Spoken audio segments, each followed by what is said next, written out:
Good morning and welcome to the National Newspaper Publishers Association's Let It Be Known. It is Wednesday, November 9th, 2022. As election night turned slowly into Wednesday morning, the U.S. House and Senate balance of power remained a toss up after tens of millions of votes were counted nationwide. And while crucial races like the Georgia Senate race between Republican Herschel Walker and Democrat incumbent Senator Raphael Warnock remained too close to call. The red wave many political watchers and several mainstream media outlets predicted had not developed.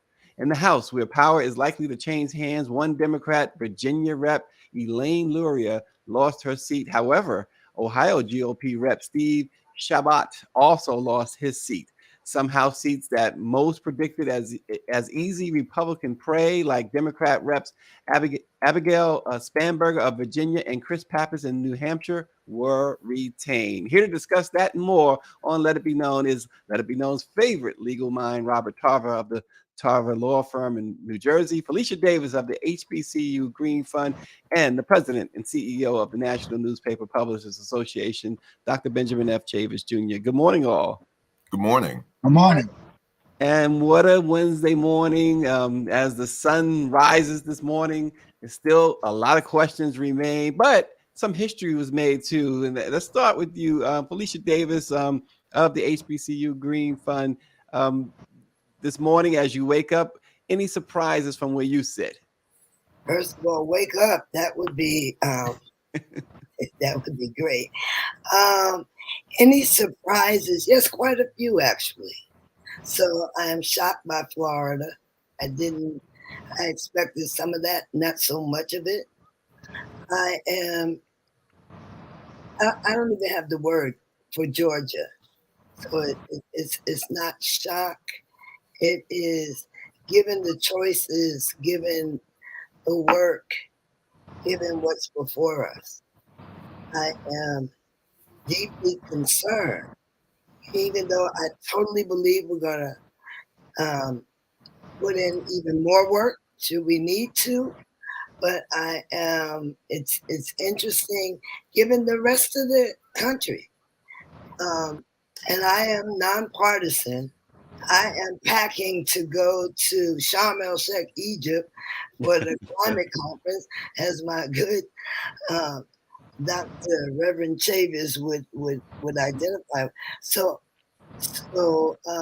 the fact that this morning, when we have an economy that's not the best, a stock market not the best, that all of the elements for not a red wave but a tsunami, I just really am deeply appreciative that my country seems to be coming to its collective democratic small d sense.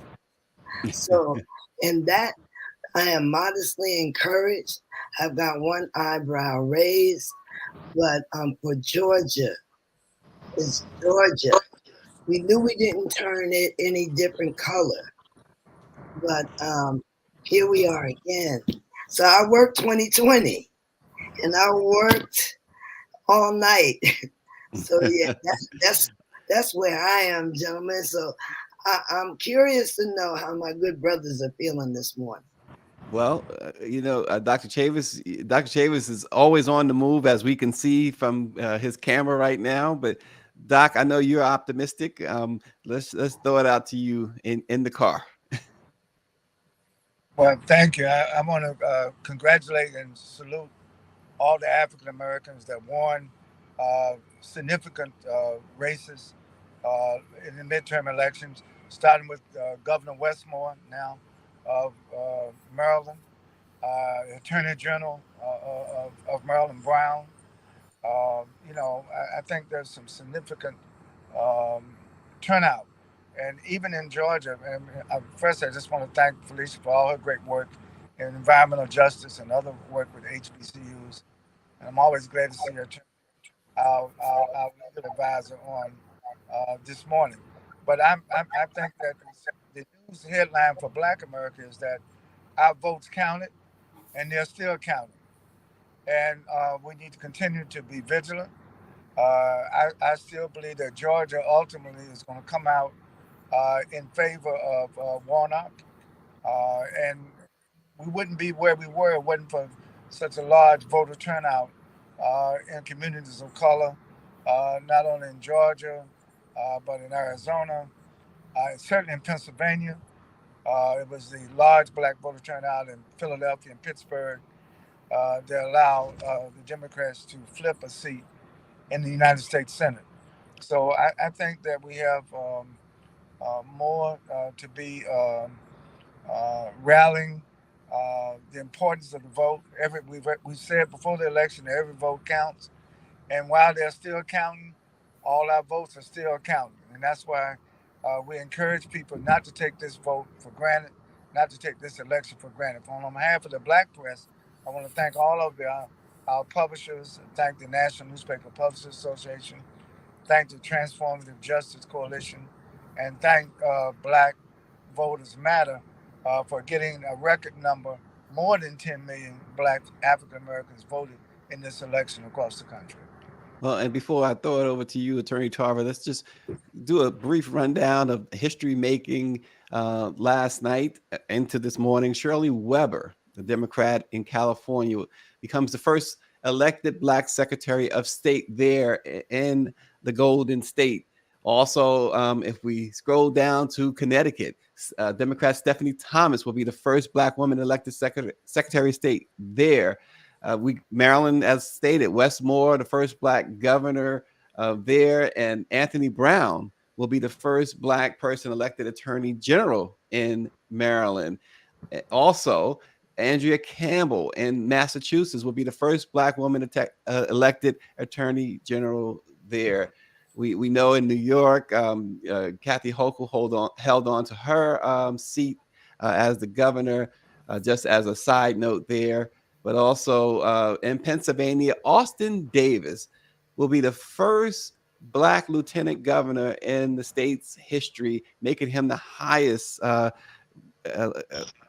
elected official for Black people. Black people have never been elected to a position that high in the state of Pennsylvania. And Summer Lee, she actually will be the first Black woman out of Pennsylvania to be elected to Congress from that state. So Maxwell Frost, the 25-year-old, the first Generation Z and Afro-Cuban, was elected to the House out of Florida. So lots of history being made, Attorney Tarver, last night. Yep. I know that a lot of people are focusing on Georgia, and understandably so.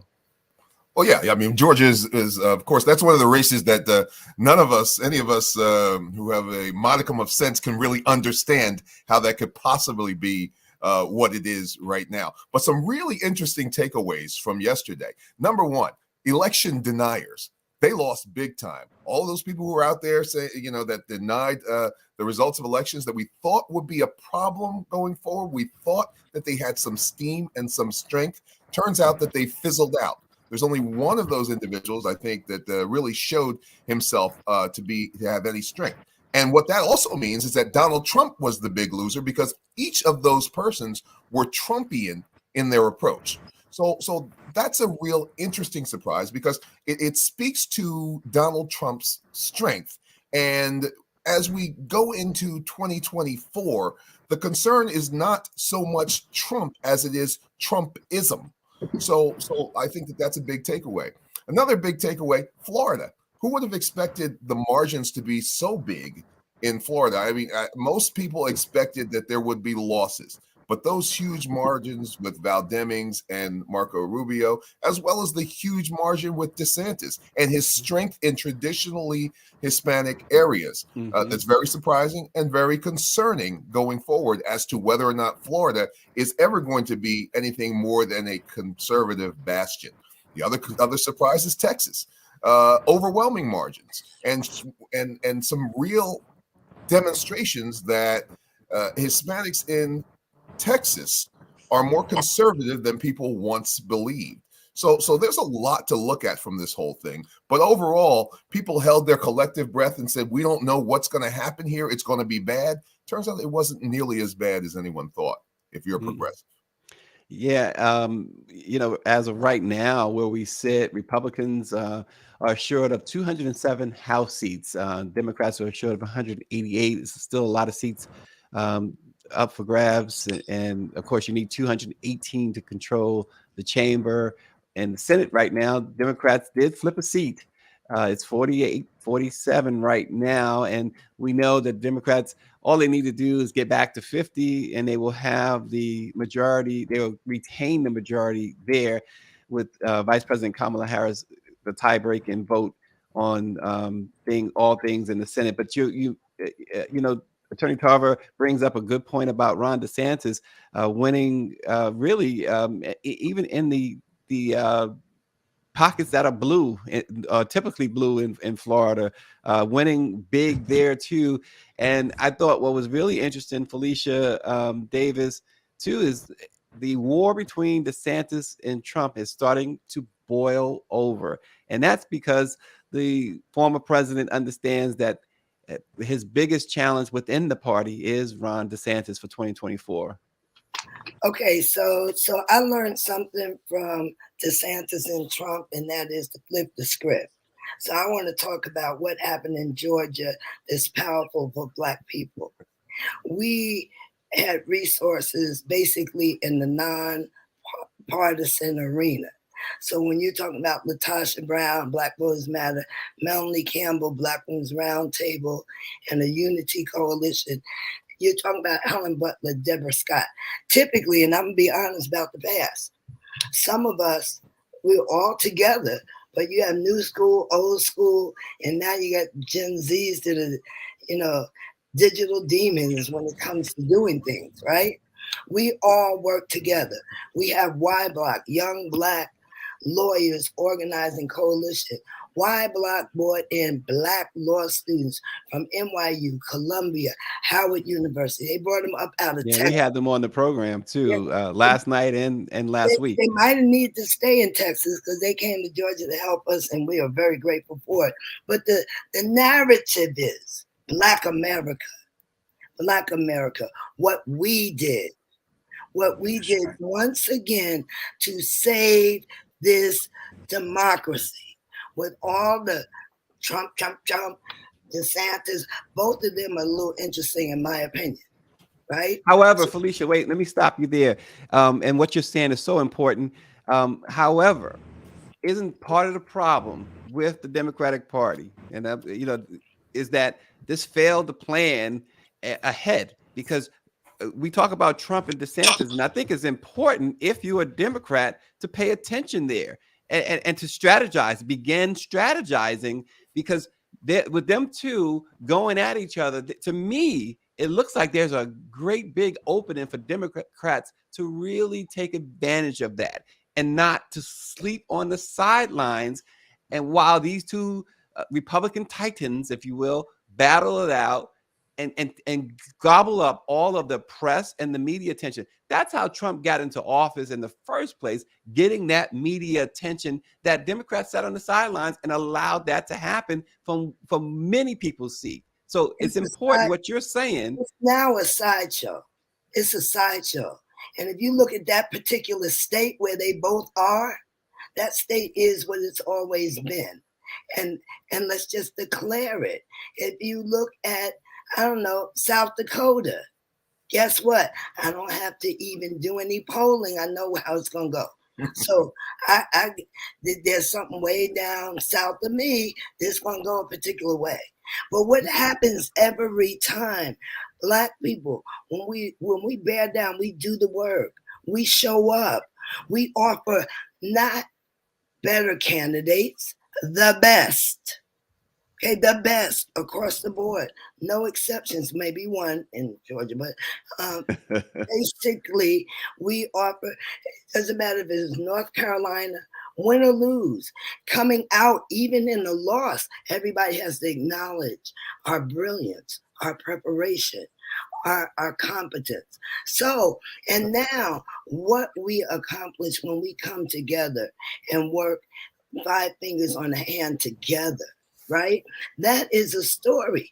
And I'm here this morning because you understand that story. The gentlemen I'm with know that story.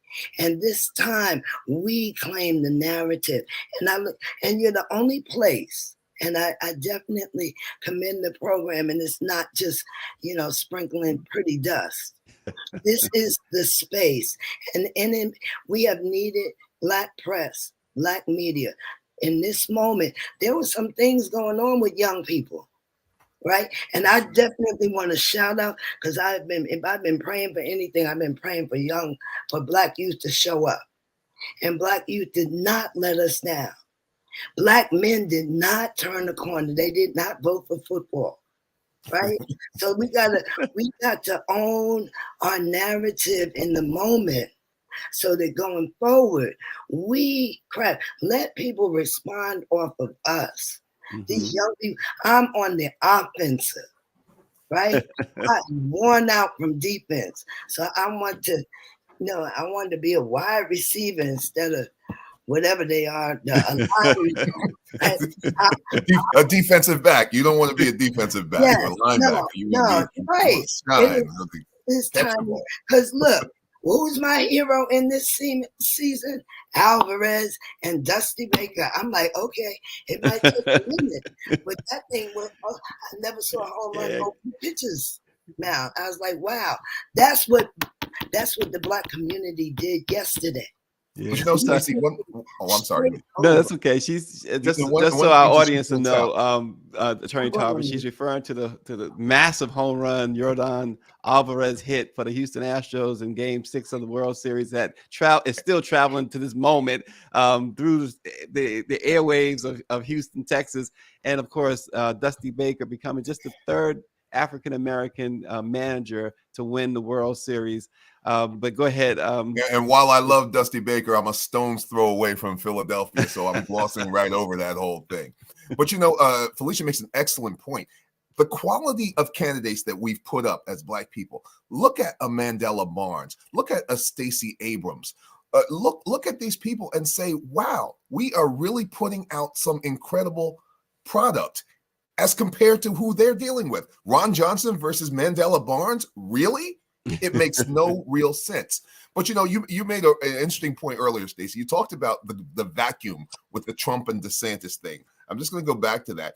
It does present an opportunity in, I think, an intellectual world.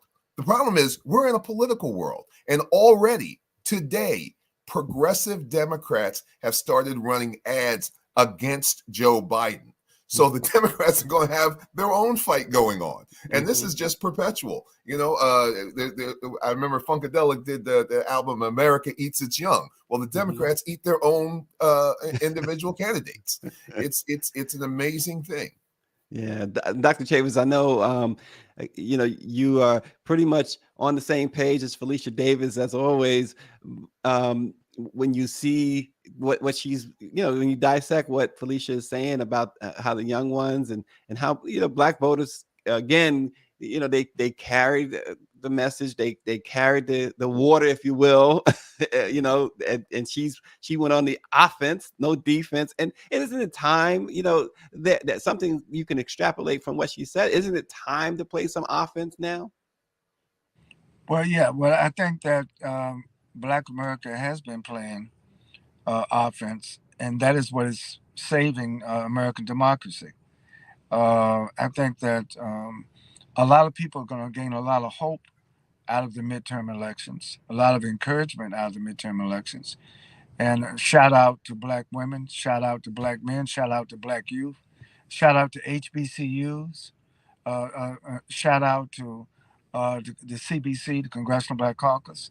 So I think that something else that Felicia said, and I also agree with Attorney Tarver, we have to make sure that we not only define our own narrative, but distribute our narrative, promote our narrative, encourage our narrative, not just at election time, but the time to start planning for 2024 is now, not wait.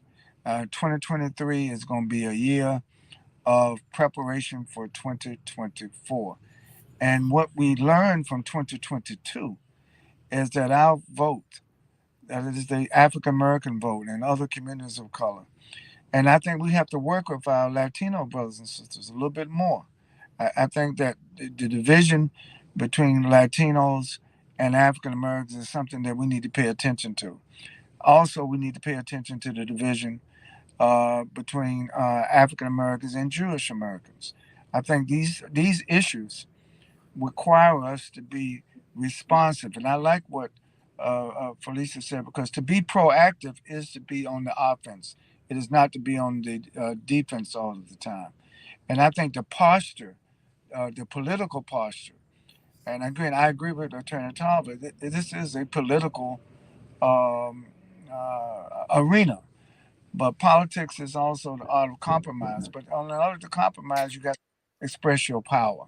And I think that it's irrefutable that the midterm elections has reaffirmed the power of the black vote. And It you has know, not minimized. It has reaffirmed the power of the black vote. And I'm so proud of our young people not going for the okie doke, as Malcolm would say, and staying out of the vote and find reasons why not to vote. And there was a lot of stuff going on social media trying to discourage our young people from voting, but they didn't pay attention to it. And the coalition among all of our national organizations, our regional organizations, our local organizations, and again, our HBCUs, I don't think, if nobody else gives a shout out to our organizations and to our press and to our African American clergy who also were on the front line with Souls to the Polls.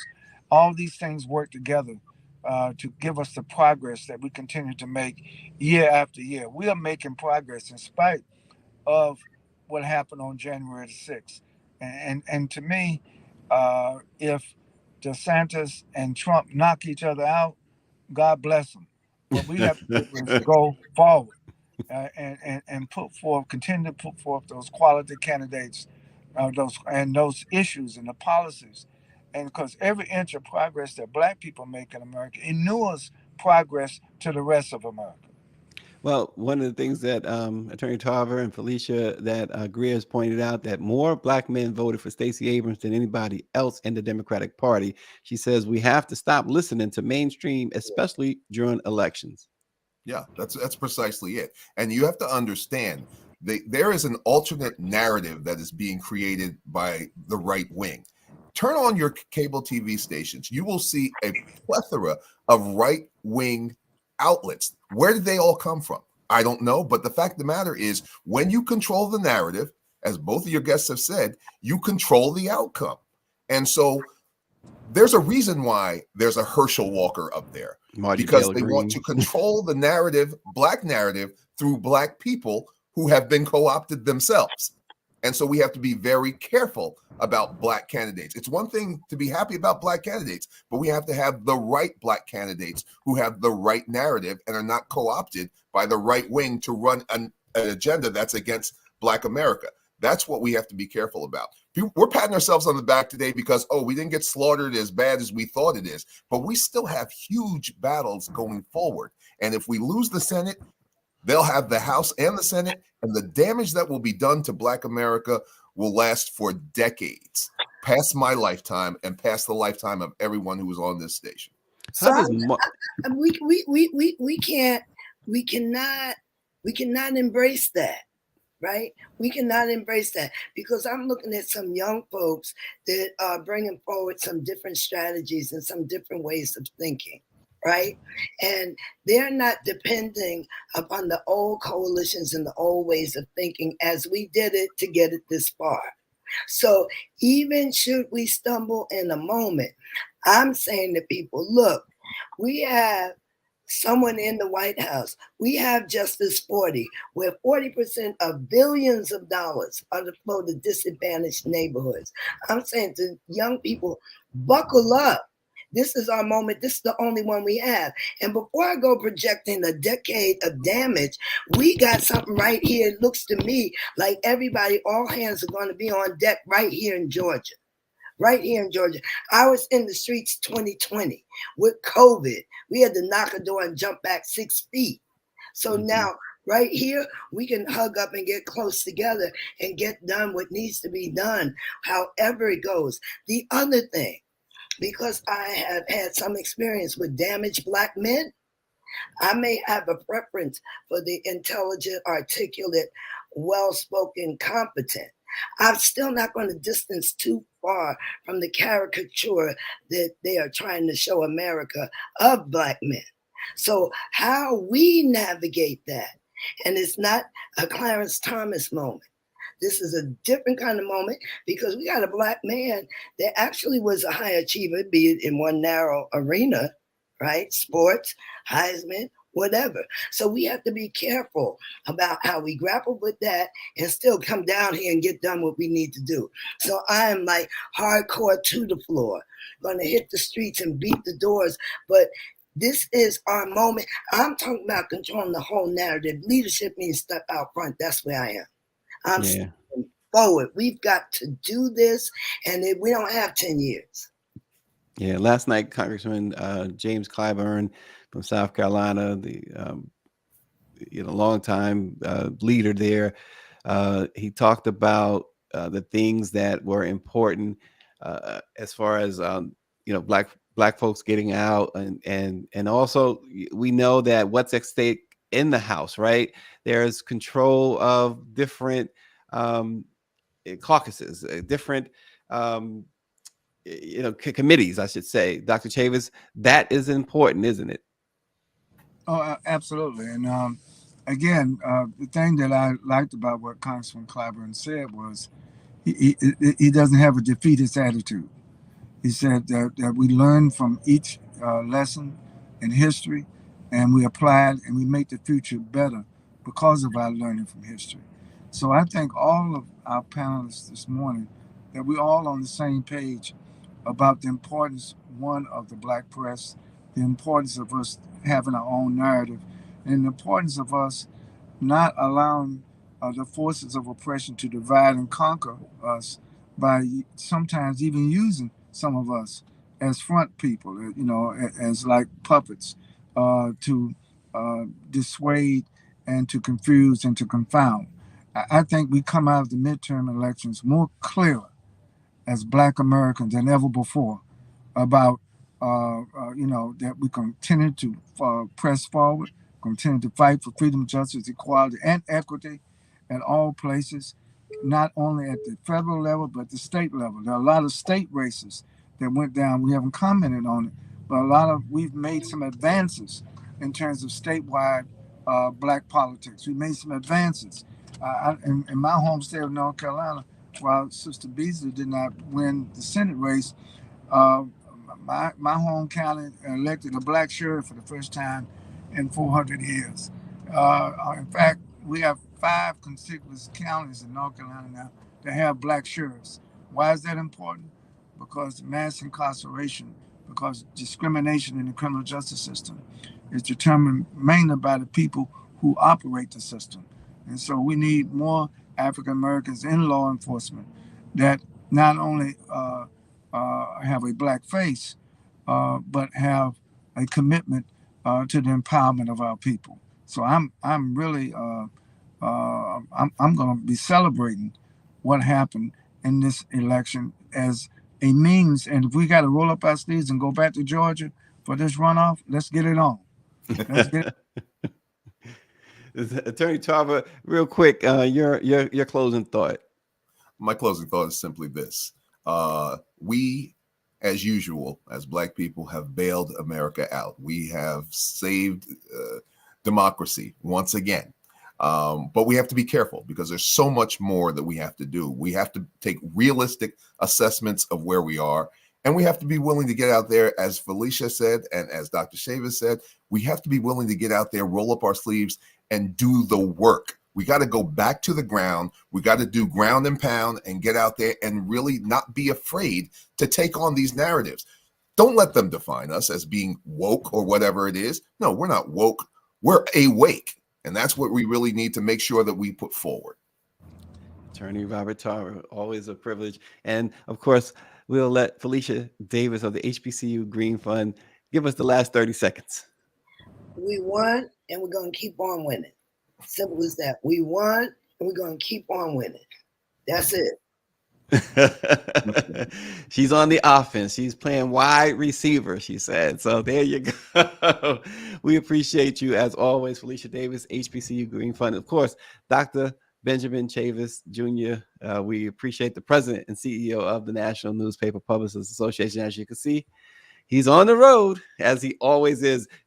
Tarver, throughout the pandemic, Doc was flying around the country like there wasn't a pandemic, although he would wear his spacesuit and he would make sure that he was safe. But he was getting, as they say, taking care of business. Well, he was the Where's Waldo in person, right?